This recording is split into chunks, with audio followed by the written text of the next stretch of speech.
Aujourd'hui, on va analyser quelques petites valeurs. On va revenir sur les valeurs euh, de hier, les précédentes valeurs d'accord avant-hier. J'espère que vous allez bien du coup, et que vous êtes prêts. Alors, petit rappel sur qui je suis. Je suis Alex. J'utilise au quotidien le logiciel Wallmaster de façon personnelle. Du coup, j'ai créé un espace de travail dessus que je vous partage, qui combine plusieurs méthodes pour justement avoir des signaux techniques pour prendre des positions tout simplement.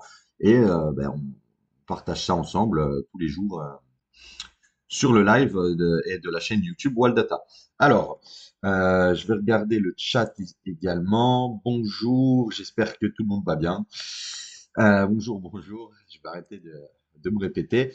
Alors, aujourd'hui, il y a le quiz du jour que je vais vous mettre dans le chat. C'est si vous avez des signaux contradictoires entre un graphique en journalier et un graphique à plus long terme, par exemple en semaine, quel est le signal qui va primer? Je vais vous mettre ça hop, dans le chat, si je trouve le chat, puis vous répondez au fur et à mesure du live. Je vous donne la réponse, bien sûr, à la fin. Euh, et sans plus tarder, on y va. Alors, aujourd'hui, euh, je vous ai trouvé, je crois, 5 petites valeurs à analyser, 3 valeurs aujourd'hui à regarder.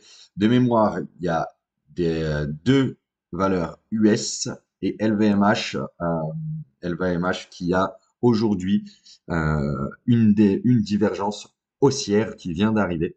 Donc, on va regarder ça. Alors, pour commencer, hier, je vous avais dit que j'allais aller sur les marchés américains. Sur les marchés américains, j'ai trouvé 2 valeurs. Je me souviens plus si c'est Nasdaq. De mémoire, je crois que c'est Nasdaq, 2 valeurs du Nasdaq. Euh, je les ai sélectionnés tout simplement. La première, Aurélie Automotive. Pardonnez mon anglais. Pourquoi? C'est parce que on a le début de swing haussier sur cette valeur. Donc on va aller voir après sur le graphique. Et c'est surtout que depuis 21 jours, on avait une divergence baissière sur la valeur. Et donc, c'est peut-être la fin de ce mouvement de baisse depuis qui a duré quand même 21 jours. On est toujours haussier en hebdomadaire sur la valeur avec un swing haussier qui est là depuis quand même 25 semaines, qui a monté quand même de plus 7,29%. Et on est haussier grâce à Ishimoku, enfin avec l'analyse d'Ishimoku, parce qu'on est au-dessus, au-dessus du cours du Kumo. Donc voilà, ça c'est pour la première valeur. Deuxième valeur, tout simplement, je l'ai sélectionné. Bon, on va aller voir ce que ça donne sur le graphique, mais à première vue, on avait une divergence haussière. Ça faisait longtemps qu'on n'avait pas eu de divergence haussière sur les marchés, enfin que j'en avais pas trouvé une bonne. Pourquoi je dis qu'elle est bonne? C'est parce qu'elle a 3,77% de ratio. Euh, c'est toujours intéressant, 3,77%, c'est-à-dire que on prend 3,77 fois le risque qu'on est prêt à perdre. Alors, et LVMH, pareil, nouvelle divergence haussière, mais ça me plaît moins parce que on a un ratio de 0,42%. On va aller tout de suite sur les markets pour regarder ça. Donc, Alex, graphe, c'est parti pour l'analyse des valeurs. Alors, graphique à analyser, c'est parfait, la liste est là. Ok, alors on commence avec LVMH. LVMH, qu'est-ce que j'ai fait? LVMH, voilà. LVMH, on va commencer par la base. Je vous rappelle la méthode, toujours trouver la tendance long terme en hebdomadaire. Donc, graphique là de gauche, c'est l'hebdomadaire avec ici Ishimoku, juste le Kumo d'Ishimoku. Un graphique avec les moyennes mobiles, la 10 et la 40, tout simplement, c'est le graphique de base du logiciel Wallmaster pour les moyennes mobiles. Ok. Support résistance, toujours intéressant. Et ensuite, graphique de droite, le plus gros, c'est le journalier, parce que c'est là où on va prendre nos décisions. Donc, sur LVMH, on est haussier en hebdo, voilà. On est à l'intérieur de nos deux moyennes mobiles, donc ça se bagarre, c'est ça qui peut être intéressant. On est toujours au-dessus de la 40, mais on peut parler de nuage, on est dans l'intervalle entre la 10 et la 40. On a une résistance qui est quand même à 9,56% du cours actuel. Et donc, pourquoi je l'ai sélectionné aujourd'hui? Parce que, vous voyez, alors, ici, on avait un support qui a été cassé, effectivement. Juste après avoir cassé ce support, là, on a eu une divergence. Divergence sur le momentum. On le voit, voilà, elle est là, le cours est descendu ici, l'oscillateur, lui, est monté sur la même période. Ce qui est assez plaisant, c'est que la divergence est arrêtée. On a repété du coup la résistance qui est redevenue support. Bon, c'est juste hier, il faut faire attention, c'est très frais jusqu'à aujourd'hui. Et voilà. Maintenant, on a le retracement de Fibonacci qui s'est tracé sur la précédente vague, entre guillemets, mouvement de baisse. Et l'objectif était paramétré sur les 38,2. C'est pour ça qu'on a un ratio de 0,48 qui est pas intéressant. Mais on peut très bien essayer de prendre cette divergence, d'aller voir si jusqu'au 61,8, c'est possible. Si on pète le 61,8, pourquoi pas attendre un petit pullback et repartir sur la résistance tout en haut. Donc voilà pourquoi je l'ai sélectionné, LVMH. Euh, il y en a certains qui pourront éventuellement la tenter, la prendre en respectant bien sûr un risque assez intéressant. Juste voir si on bouge l'objectif, parce que là c'est sur les 38,2, je vais essayer de le mettre sur les 61,8. Alors attendez, hop, pardon, tac, 38,2, 61,8. Si on a un ratio déjà plus clément, on reste à 1,3. Il faut voir.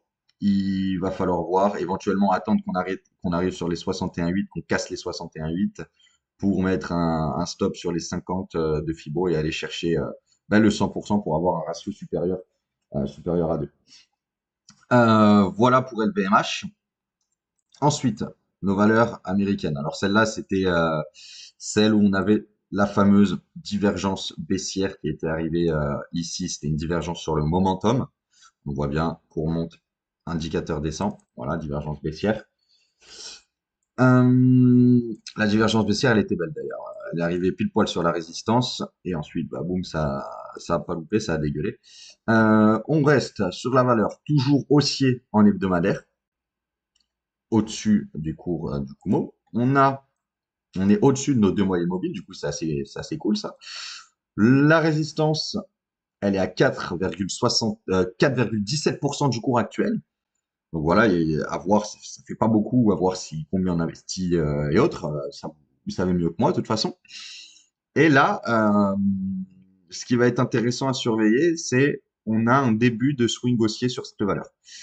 Début de swing haussier, c'est donc peut-être la fin de ce mouvement de baisse ici. À voir, à surveiller, voir si dans le Wallmaster, vous avez d'autres méthodes, je sais pas, par exemple, je pense à VBA, qui travaille sur l'explosion de la volatilité, d'autres choses, pour prendre la position, avoir des signaux complémentaires sur cette valeur. Ensuite, troisième valeur et dernière de la journée, enfin des valeurs à analyser, voilà, c'est celle-là.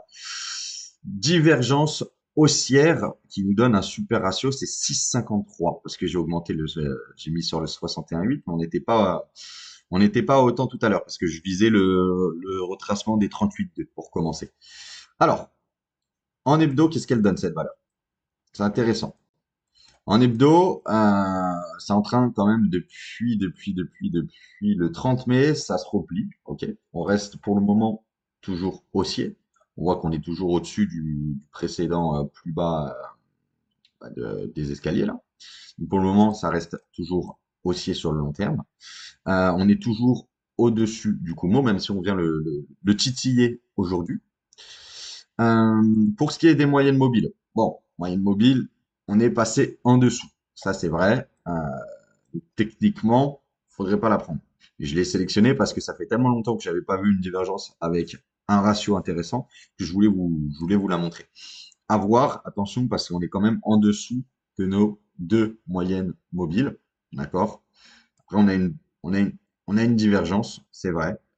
C'est pas la plus belle des divergences que j'ai vues parce que elle arrive quand même en dessous du support, ici, qui est devenu résistance maintenant. L'idéal aurait été qu'elle soit vraiment que la divergence s'arrête pile poil sur notre support. Là, ça aurait été le top. Mais voilà, je la montre. Ceux que ça intéresse, vous avez vu bah, les différentes méthodes passer dessus. Voilà, maintenant, c'est vous qui êtes les maîtres, les commandants du navire. Vous faites exactement ce que vous voulez.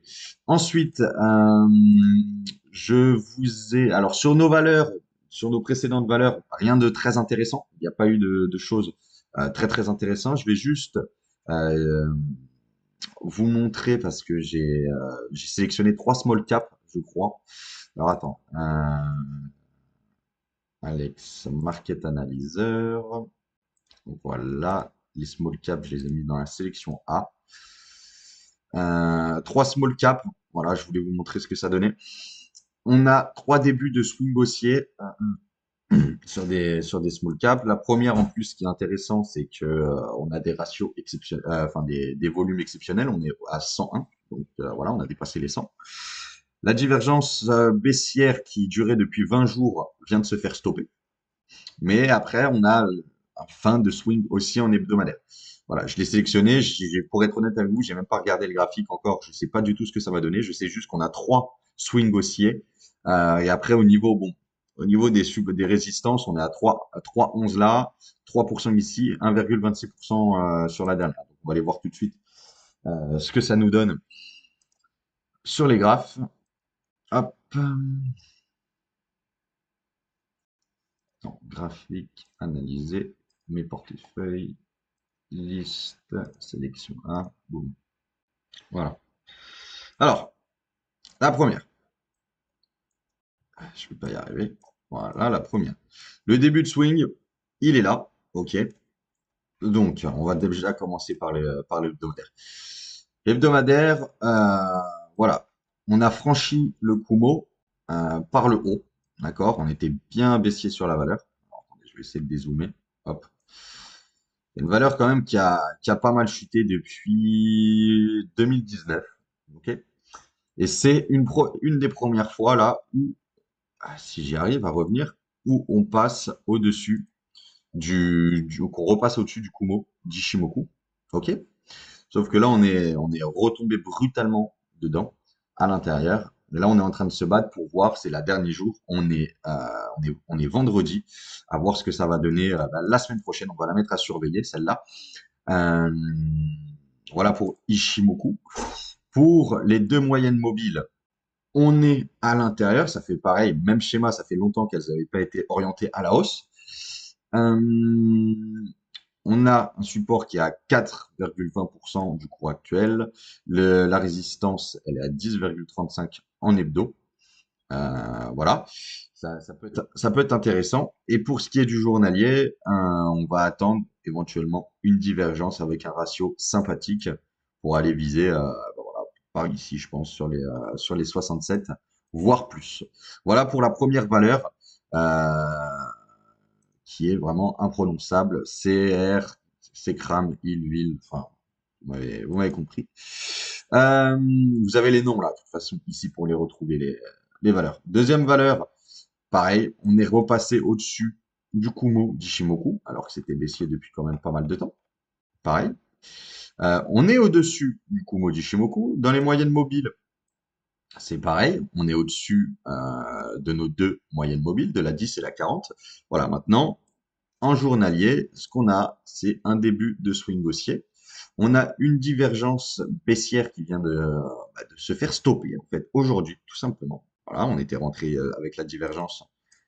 Alors, attendez, option, les signaux. J'aimerais bien que ça s'enlève. C'est pas top en live. Bon, c'est pas grave, on va faire ça. Euh, vous voyez, divergence ici.